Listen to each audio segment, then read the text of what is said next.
Yesterday, M.Canavan took on Tim Ayres over net zero. This edited version of that exchange now posted online. Of control or any significant control over the world's climate. That is the truth. Australia by itself, Senator, I'm just asking for an answer. Australia by itself does not determine the global climate. Australia by itself, if it's only about action in Australia, that doesn't work. Well, joining us live now is the National Senator, Matt.Canavan. Matt, good morning to you. So what do you make of that admission that is something that everyone's pretty aware of? Well, it should be, Peter, but often we hear the government suggest that somehow us pursuing net zero, Australia pursuing net zero, is going to help solve climate change. It's going to stop bushfires or cyclones. Only in the Senate last week we had a Labor minister suggest that we had to pursue net zero as a country because of a cyclone hit Darwin last week. But now we see the government also talking at the other side of its mouth, specifically to a federal court. What I put to the minister there was a quote from Justice Wigney in a recent federal court case in which the Commonwealth put to the court that the Australian government has no control or no significant control over the global climate. They did so here, Peter, to prevent them having to pay damages to a group of Torres Strait Islanders who were arguing in court that the Commonwealth government had a duty of care to protect them from climate change. So here we can see the hypocrisy of this Labor government.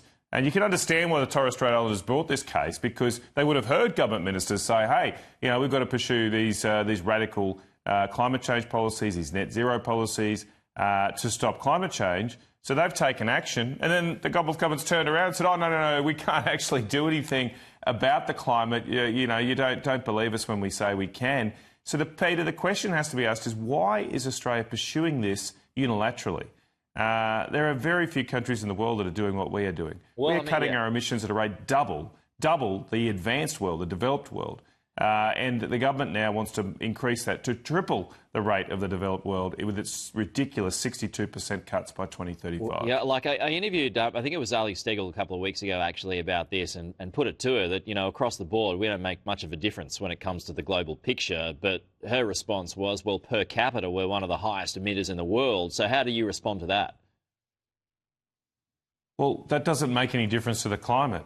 Because it's the very point that per capita we don't have that many people in this country. We're obviously very small, we're only 1.1% of the globe's emissions. And ultimately, Peter, I think the merit of a policy has to be judged on its consequences, not on its promises or what you think is fair.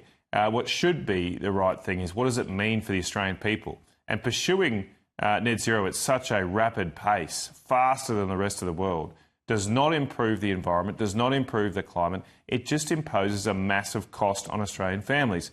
We can see yesterday a new report out showing that electricity bills in this country are around $1,000 higher than what the Albanese government promised when they said they'd cut your bill by $275. So why should Australian families be paying an extra $1,000 a year when there is no material benefit to those Australian families in terms of a better environment or climate? Well, you are right.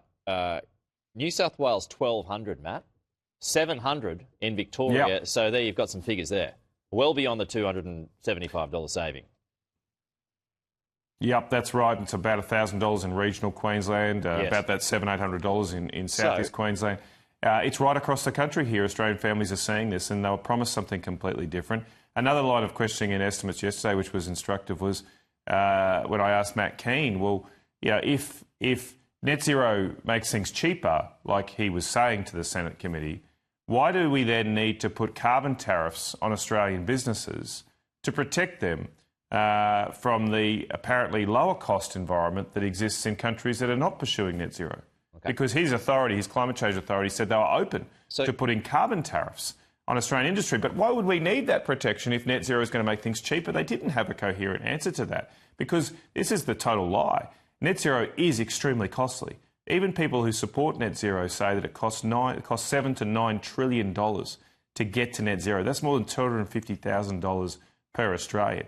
This is costing Australians an arm and a leg. Right. It's going to cost us more now when the government puts carbon tariffs on and puts up the price of everything. Well, do you think Origin should extend the life of Eraring? Do you think it will to 2029 beyond the current closure date of 2027?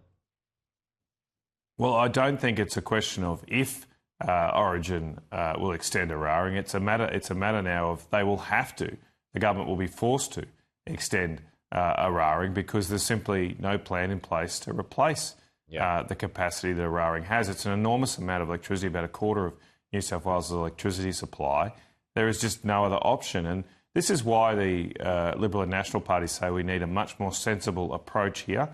Yes, we want to dump net zero, but we want to replace it with a system which ensures that there's a best fit of power technologies for all our power demands. Okay.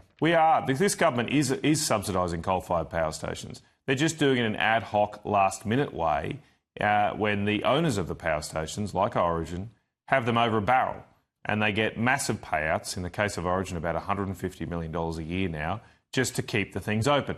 What we are saying is let's go back to the recommendation that the energy regulators made a few years ago, where we have an orderly market for capacity, for the reliable capacity we need to meet that best fit test, and which coal can apply, gas can apply, and renewables can apply. And we get the cheapest price for the Australian consumers, instead of this ridiculous last-minute rush to extend coal-fired power stations when our fantastical plans hit reality. OK, we've got to go. M.Canavan, good to see you, though. We'll chat to you again soon. Coming up after the break, why Donald Trump is telling Israel to